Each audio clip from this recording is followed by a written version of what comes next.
Investigadores rusos a finales de los años 40 mantuvieron a 5 personas despiertas por 15 días utilizando un estimulante basado en gas. Los tuvieron encerrados en un ambiente sellado para monitorear cuidadosamente el uso de oxígeno, para que el gas no los matase debido a las altas concentraciones de gas. Esto fue antes de que existiera el circuito cerrado, por lo que tuvieron que usar micrófonos y ventanas con grosor de 5 pulgadas para monitorearlos. El cuarto estaba lleno de libros, cobijas para dormir, pero ninguna cama. Agua corriente, baño y la suficiente cantidad de comida para que los 5 sobrevivieran por un mes. Los sujetos de prueba eran prisioneros políticos y de guerra declarados enemigos del Estado durante la Segunda Guerra Mundial. Todo estuvo bien por los primeros 5 días. Los sujetos rara vez se quejaban después de que, falsamente, se les había prometido su libertad si aceptaban tomar parte de la prueba y no dormir por 30 días. Sus conversaciones y actividades fueron monitoreadas y los científicos notaron que conforme pasaba el tiempo, ellos hablaban sobre incidentes traumáticos de su pasado. Después de 5 días se empezaron a quejar de las circunstancias y eventos que los habían llevado a donde estaban, y empezaron a demostrar una paranoia severa. Dejaron de hablar entre ellos y comenzaron a murmurar de manera alterna en los micrófonos. De manera extraña, todos parecían creer que podían ganar la confianza de sus captores si traicionaban a sus camaradas. En un principio, se creyó que esto era un efecto del gas. Después de 9 días, el primero de ellos empezó a gritar. Corría por todo el cuarto gritando repetidamente por 3 horas seguidas. Después, trató de continuar gritando, pero solo podía dar un grito ocasional. Los científicos postularon que físicamente se había destrozado las cuerdas vocales de tanto gritar. La parte más sorprendente de este comportamiento fue cómo sus compañeros reaccionaron a esto, o mejor dicho, cómo no reaccionaron. Continuaban murmurando en los micrófonos hasta que el segundo de los prisioneros comenzó a gritar. 2 de los prisioneros que no gritaban tomaron libros y los llenaron página tras página de sus propias heces y de manera calmada los pusieron sobre las ventanas del cuarto. Los gritos cesaron de repente, al igual que los murmullos de los micrófonos. Pasaron 3 días.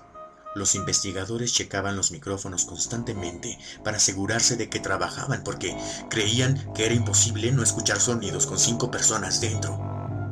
El consumo de oxígeno indicaba que los 5 debían seguir vivos. De hecho, el consumo de oxígeno era el necesario para 5 personas que hacían ejercicio extenuante. En la mañana del 14º día, los investigadores hicieron algo que no debían hacer. Para llamar la atención de los prisioneros, utilizaron el intercomunicador dentro del cuarto, esperando provocar respuestas de los prisioneros pues temían que estuviesen muertos o en estado vegetal.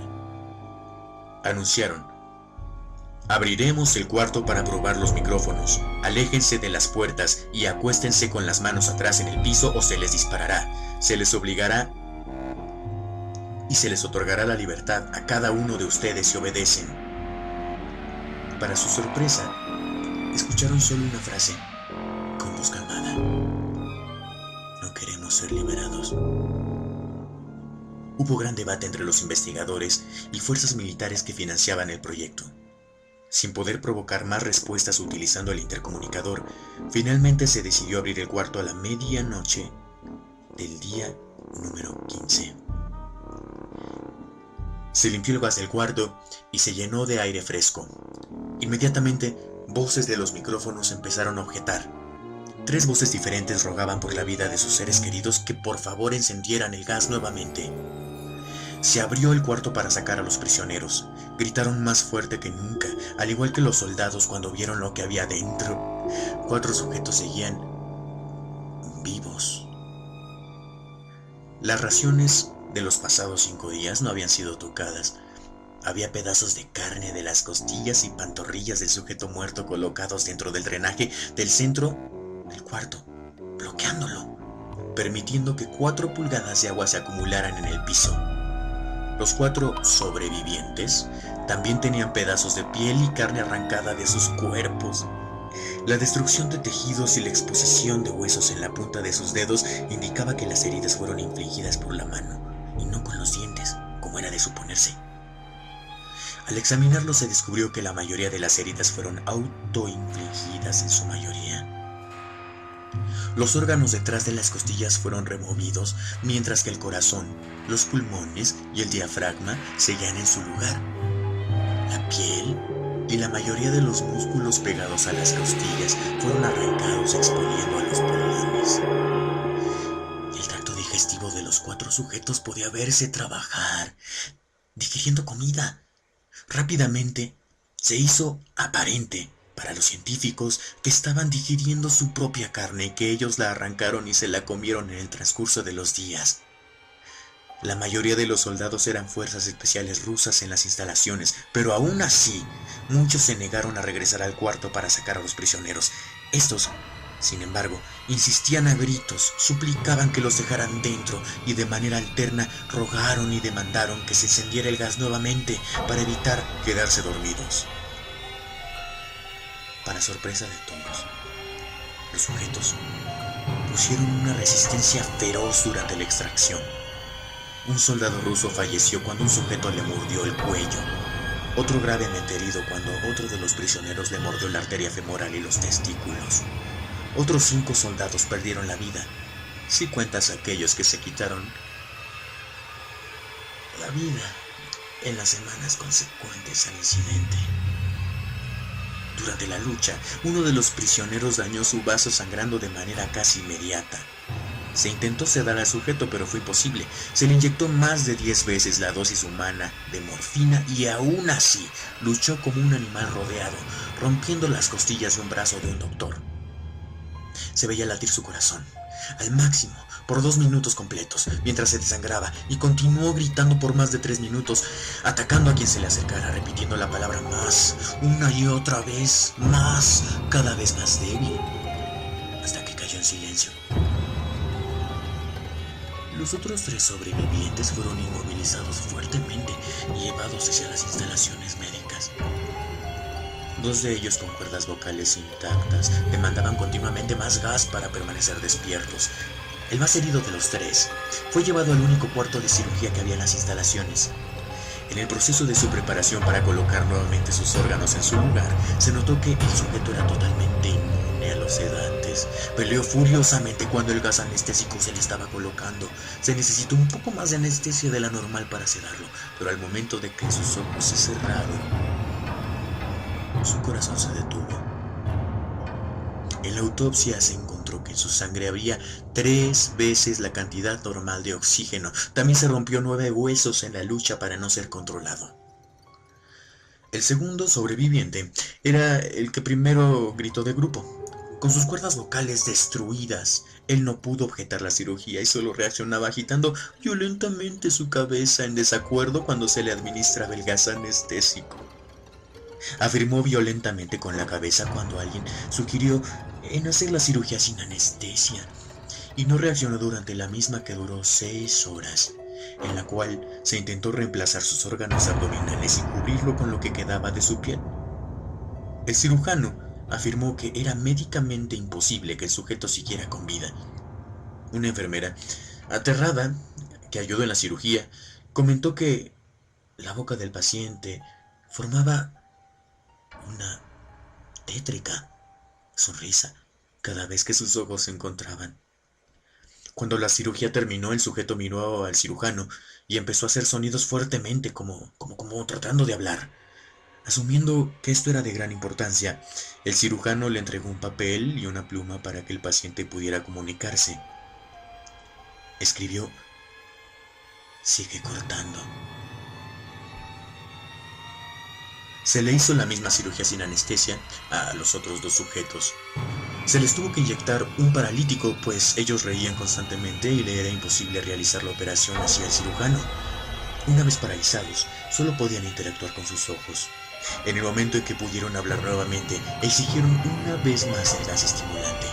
Los investigadores trataron de averiguar por qué se lastimaron de esa forma a sí mismos y por qué querían el gas nuevamente. La única respuesta fue: "Debo permanecer despierto". Se reforzaron a los 3 sujetos y los devolvieron al cuarto para espera de su destino. Los investigadores, enfrentando la furia de sus benefactores militares por haber fallado en las metas del proyecto, consideraron dar eutanasia a los pobres prisioneros. El comandante, un ex KGB, vio potencial en el proyecto y en su lugar decidió ver qué pasaría si ponían el gas nuevamente. Los científicos se negaron rotundamente, pero al final tuvieron que aceptar. En preparación para ser sellados nuevamente en el cuarto, los prisioneros fueron conectados a un monitor EEG.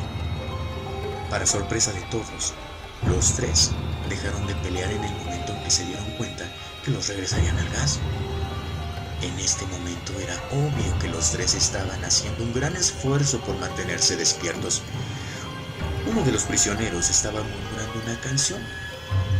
El sujeto mudo peleaba con sus ataduras de piel como si se tratara de enfocar en algo. El último sujeto mantenía su cabeza en la almohada y parpadeaba rápidamente, siendo este el primero al que se le puso el EEG. La mayoría de los investigadores monitoreaban sus ondas cerebrales con sorpresa. Eran normales la mayor parte del tiempo, pero algunas veces apareció una línea recta de manera inexplicable. Parecía que repetidamente sufrían de muerte cerebral. Mientras analizaban los datos, una enfermera notó que los ojos del sujeto se cerraron. Sus ondas cerebrales cambiaron inmediatamente por las de un sueño profundo. Luego se pusieron rectas y de manera simultánea su corazón se detuvo. El único sujeto que quedaba que podía hablar comenzó a gritar para que lo encerraran en ese momento.